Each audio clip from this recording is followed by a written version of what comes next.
O Patrick, no livro você coloca algumas questões pessoais, questões íntimas, né? Estavam restritas ali às pessoas que estão num círculo muito mais próximo.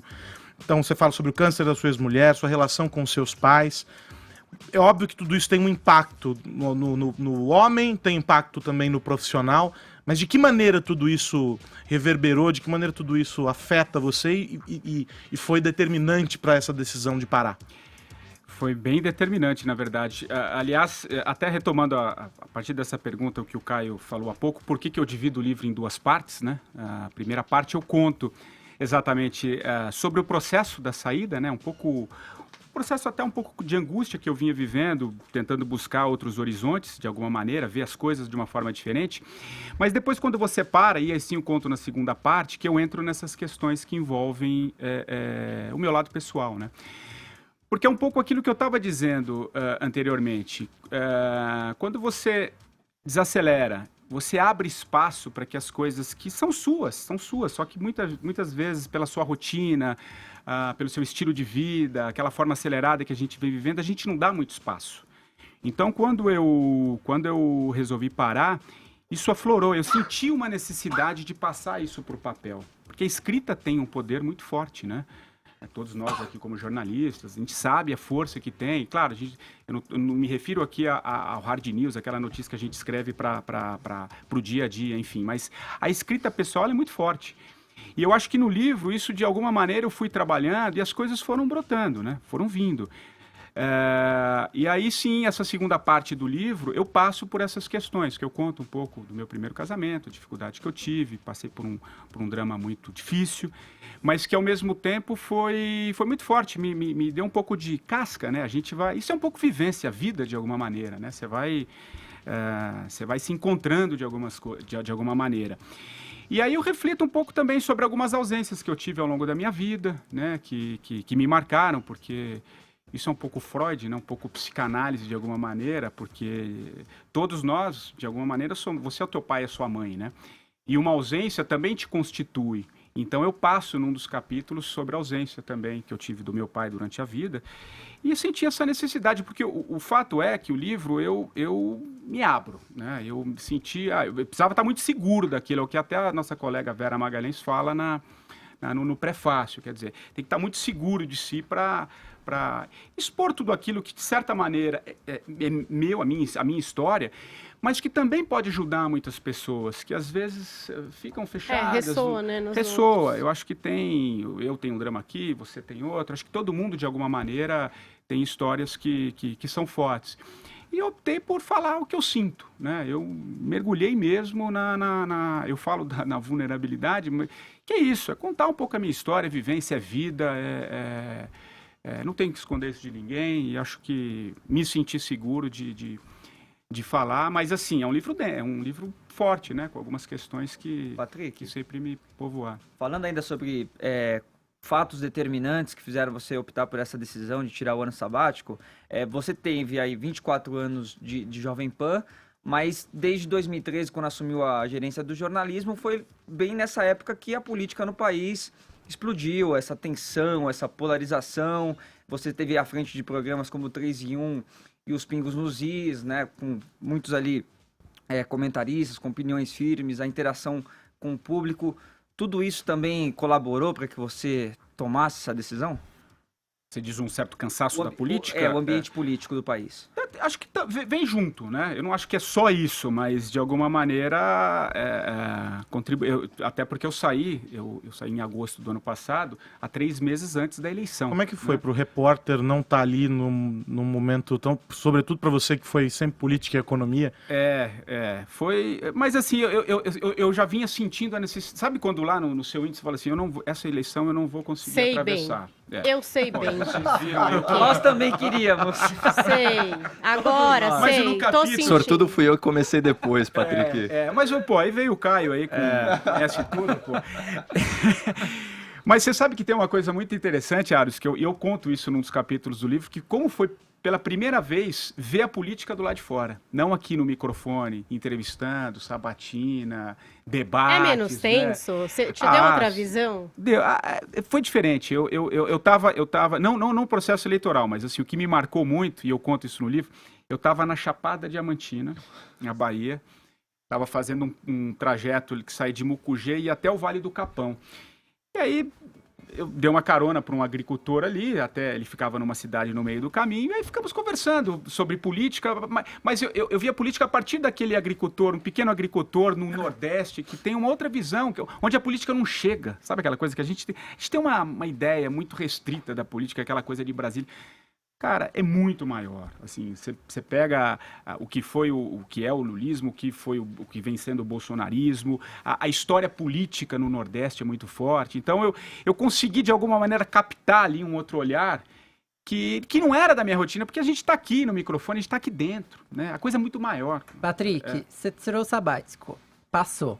Você tá sentindo falta? Eu tô sentindo, mas eu tô voltando, já eu tô voltando. Agora, o grande projeto é o livro, né? Que assim, eu nesses últimos 2 meses eu venho trabalhando um pouquinho na divulgação do livro, no que ele me proporcionou e alguns caminhos. Mas eu sinto muita falta porque eu gosto de trabalhar. A questão não é, tirou o sabático para tirar férias. Não, foi mais para rever algumas coisas. Claro que eu sinto falta, mas de alguma maneira eu já estou trabalhando, né? Eu acho que O livro foi uma maneira de você também se ocupar ali, né? foi uma maneira, mas eu só queria voltar à história da política que o Vini estava falando, enfim. E acho que tem um papel muito importante a Jovem Pan nesse processo todo, que foi, você citou o Pingos nos Is, depois o 3 em 1, que foram programas que mudaram a forma do brasileiro ver a política, né? Eu lembro quando a gente começou a fazer o Pingos nos Is, foi um fenômeno. As pessoas começaram a discutir política, porque antigamente você ia num restaurante, o cara estava discutindo futebol, Religião, essas mas a coisas política boas de passava... Então, o Pingos teve um papel fundamental nesse processo de transformação política do país, e foi muito legal trabalhar na elaboração, na discussão de pauta, enfim, isso é uma coisa que eu sinto muita falta, foi muito legal. Você ficou esse tempo, pôde pensar, acho que descobriu aí uma outra vocação, a história de escrever um livro não é para Perfeito. qualquer um, acho que era alguma coisa que estava ali em você e você acabou Perfeito. redescobrindo. Você descobriu o que você não quer para os seus 45 do segundo tempo? O que eu não quero. É.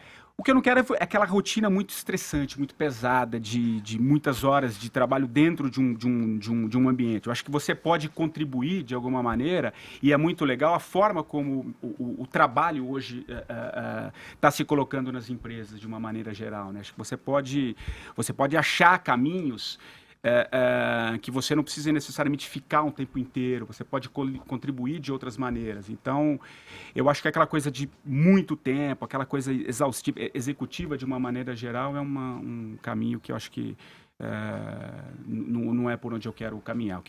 Sim, eu acho que eu descobri na escrita, descobri em outros projetos, mentoria, uma série de coisas que eu venho trabalhando, até por toda a história que eu vivi, por tudo que eu vivi, eu posso contribuir.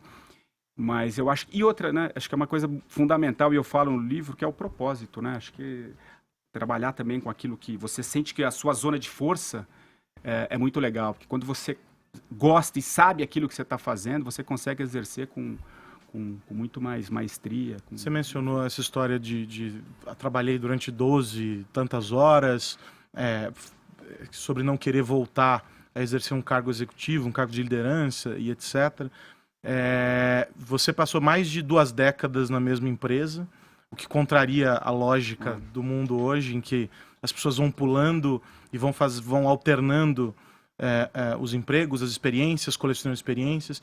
Eu vi uma pesquisa recentemente que diz que o propósito e não só o dinheiro aparece em segundo lugar, mas o propósito é o que mobiliza as pessoas por estar em um lugar, por seguir em uma determinada empresa. Como é que você, olhando para trás, olhando essas 2 décadas, como é que você faz esse balanço? 20 anos numa mesma empresa, como é que você vê essa questão que já, para muitos dessa nova geração, já não é mais nenhuma questão, ela é simplesmente superada com essa troca rápida, né? Aliás, eu falo isso no livro, porque eu sou, talvez junto com o Arcon aqui... O Arcon é um ancião, de alguma né? maneira, a gente da última geração, talvez... Da que ainda administração via seu tuta. isso e da última geração que via fazer carreira numa empresa como algo muito positivo, né? Você vai criando ali, você vai subindo. O Aro já tem 10 anos aí, tem bastante Eu tempo tenho também. 20, Aros. Estou um pouco a A mais Paulinha a que gente você. começou praticamente junto. Que é um pouco a geração híbrida, né? A gente passou por Analógicos, digitais, analógico rádio digital, escuta, rádio escuta. Nossa, sem ainda tinha rádio internet, escuta quando eu entrei gente, aqui, DOS, né? Eu sou da época que eu ia nos eventos, nos seminários de economia, sem ter internet. Você vai lá entrevistar o Delfim Neto. Tá, ok, o beabá ali da economia, a gente sabe, mas às vezes você entra em questões finanças, você não tinha. Hoje você dá um Google, Você resolve a questão. você pelo menos, não que resolva, mas pelo menos você tem uma base. Né? Claro. Antigamente você era muito da leitura, né? O Arcon também foi repórter nessa época. A gente Por isso que jornalistas dessa época hoje estão se transformando em escritores, né? Porque tem repertório, é isso? Lógico. Porque era uma outra época. Assim, eu acho que tem uma coisa muito legal, esse imediatismo. Hoje a gente tem notícia para tudo que é lado. Você abre sites o tempo Até inteiro. uma overdose, né? Aquela época não, era um pouco mais difícil. Você tinha 3, 4 veículos de comunicação, jornais, enfim. Mas retomando um pouco a sua pergunta, eu acho que. Mas tem uma coisa muito legal também, Aros, na geração nova, que eles têm outro tipo de relação com o trabalho, né? E, por exemplo, a gente está falando de sabático, essa geração nova, eles tiram um sabático a cada 2, 3 anos. Ele fica um tempo numa empresa, junta uma grana, viaja. E depois ele não está muito preocupado que ele vai para outra empresa. A Ou busca ele pelo, é aquilo, né? ou A ele é busca um pelo empreendedor.